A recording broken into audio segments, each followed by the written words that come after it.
ዳዊት ጽጌ አስችሎሽ የዝምታ ጩኸትና የነፍስ ስብራት አስችሎሽ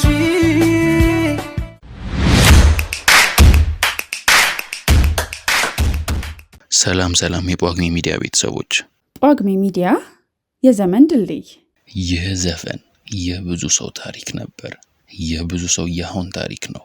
የብዙ ሰው የወደፊት ታሪክ ሆኖ ይቀጥላል። ሰው መከዳዳት አያቆምም። የተከዳውን ማልቀሱን ብሶቱን አያቆምም። ይህ ዘፈን ፍቅረኛው የከዳቸው እንድትመጣ የሚለማመድ ሰው ለቅሶ ነው። ዳዊት በዚህ ስራ ውስጥ የሚወደውን ሰው ሳይሆን የገዛ ራሱን የውስጥ ማንነቱን ነው የሚጠይቀው።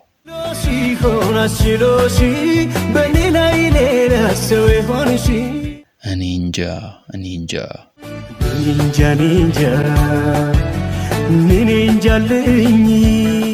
የሚለው ድግግሞሽ በስነ ጽሑፍ ውስጥ አንድ ሰው ድንገተኛ አደጋ ሲደርስበት ወይም የሚወደውን ሰው ሲያጣ የሚፈጠርበትን የድንጋጤ ድምፅን ይወክላል። ቋንቋ አቅም ሲያጣ፣ ቃላት ሲደጋገሙ ስሜቱ ይበልጥ ይገዝፋል። አእምሮ እውነታውን መሸከም ሲያቅተው ቃላትን ደጋግሞ በመጥራት ጊዜ ለመግዛት ይሞክራል። በኔ ላይ ሌላ ሰው የሆንሽ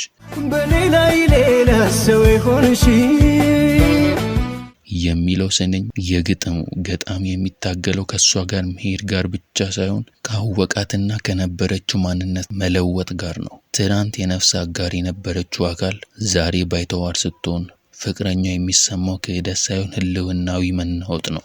ሰው እንዴት በአንድ ጀንበር ሌላ ሰው ይሆናል የሚለው ጥያቄ የሰው ልጅ ተለዋዋጭ ባህሪ በምሬት ይገልጻል። ይህ ስንኝ ፍቅር በሁለት ሰዎች መካከል ብቻ ሳይሆን በሁለት ማንነቶች መካከል የሚደረግ ስምምነት መሆኑንና አንዱ ሲፈርስ ሌላኛው እንደሚባዝን ያሳያል።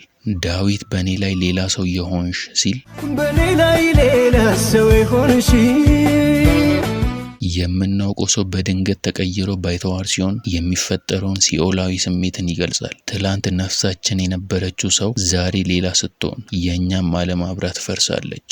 መሄዷ ብቻ ሳይሆን መሄዷን አስችሏት ማየት የገዛ ራሷን ዋጋ ዝቅ እንደሚያደርገው ይሰማዋል።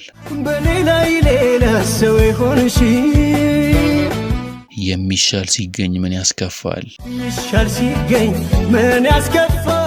የሚለው ሐሳብ አንድ ሰው ሊቆጣጠረው የማይችለው ነገር የሌላውን ሰው ልብ በኃይል ከመያዝ ይልቅ በፈቃደኝነት መልቀቅ የጥበብ ሁሉ መጀመሪያ ነው።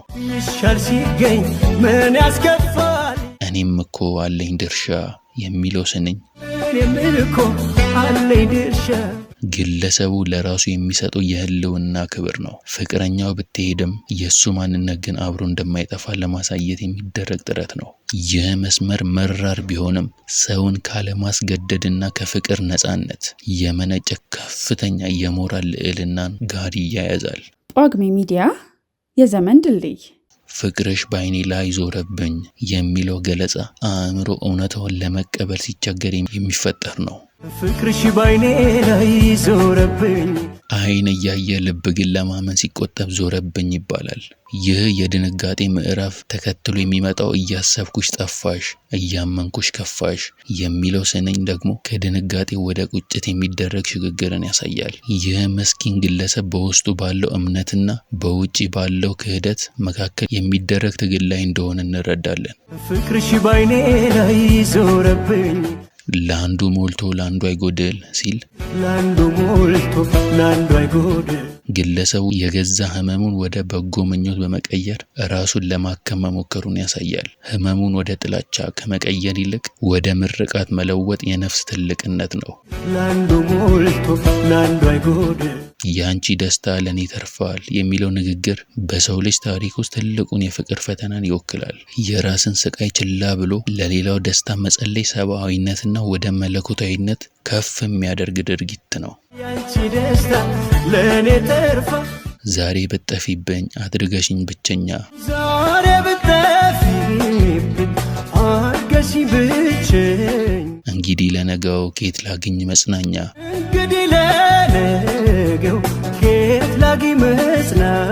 የሚለው ጥያቄ የሰው ልጅ ያለ ፍቅርና ያለ ተስፋ መኖር እንደማይችል ያሳያል። ትላንት መጽናኛው የነበረችው ሰው ዛሬ የህመሙ ምንጭ ስትሆን አእምሮ ወደፊት የሚሄድበትን ነዳጅ ፍለጋ ይባዝናል።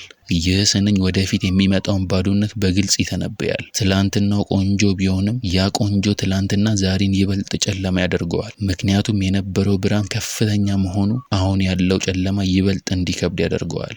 እንግዲህ ለነገው ከየት ላጊ መጽናት ተይ ቀኑማ ይባስ ተይ ቀኑማ ሂድ ተይ ቀኑማ ይባስ ተይ ቀኑማ ይሄድ የሚለው ተማጽኖ ጊዜን የማቆም ፍላጎት ነው። ፍቅረኛው ልትሄድ መሆኑን ሲያውቅ ጊዜው ቢቆም ህመሙም የሚቆይ ይመስለዋል። ጊዜው መሄዱ ለሷ አዲስ ህይወት ሲሆን ለሱ ግን ወደ መረሳት የሚደረግ ጉዞ ነው። ተይ ቀኑማ ይባስ ተይ ቀኑማ ይሄድ ስለ ፍቅር ተይ ስለ መውደድ ስለ ፍቅር ተይ ስለ መውደድ የሚለው ልመና ለሰውየው ብቻ ሳይሆን ለፍቅር ክብር የሚደረግ ጥሪ ነው።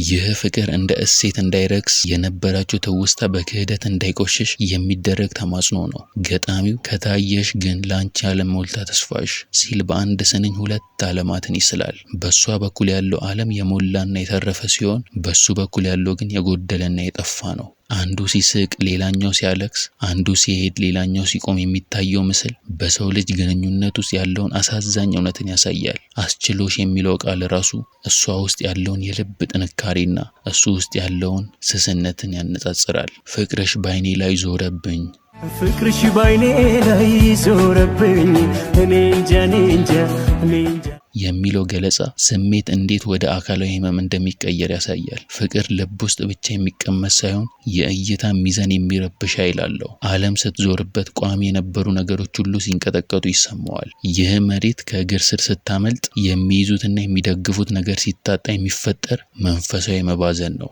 ፍቅርሽ ባይኔ ላይ ዞረብኝ እኔ እንጃ ሲያምር ያንቺ መጨረሻ ሲያምር ያንቺ መጨረሻ የሚለው ስንኝ ግጥሙን ከሐዘን ባሻገር ወደ ቅድስና ይወስደዋል። ተበድሎ መመረቅ፣ ተጎድቶ መልካም መመኘት የሰው ልጅ መንፈሳዊ ጥንካሬን ያሳያል። ዳዊት ጽጌ በዚህ ስራው ተሸናፊነትን ሳይሆን በመሸነፍ ውስጥ ያለን ሰው የመሆን ክብርን ከፍ አድርጎ አቀንቅኗል። ሲያምር ያንቺ መጨረሻ አስችሎሽ ለምን ያስለቅሰናል? ለምንስ ልባችንን ያንጠለጥለዋል? ምክንያቱም ዳዊት ጽጌ የሁላችንንም የውስጥ ስውር ህመም ስላወጣው ነው። ሁላችንም በአንድ ወቅት የወደድነው ሰው ሌላ ሲሆንብን አይተናል። ሁላችንም እኔ እንጃ ብለን መልስ ያጣንባቸው ጥያቄዎች አሉ። ይህ ግጥም የሚያስተምረን ትልቅ ቁም ነገር ቢኖር ፍቅር ማለት መያዝ ብቻ ሳይሆን መልቀቅም ጭምር መሆኑን ነው። እኔ እንጃለኝ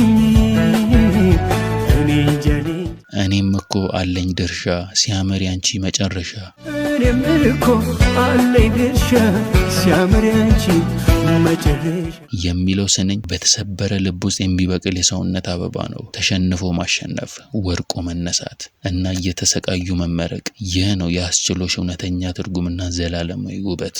የዚህን ዘፈን ግጥም ይልማ ገብረአብ ሲገጥመው ዜማውን ደግሞ አበበ ብርሃኔ ሰርቶታል። ጳጉሜ ሚዲያ የዘመን ድልድይ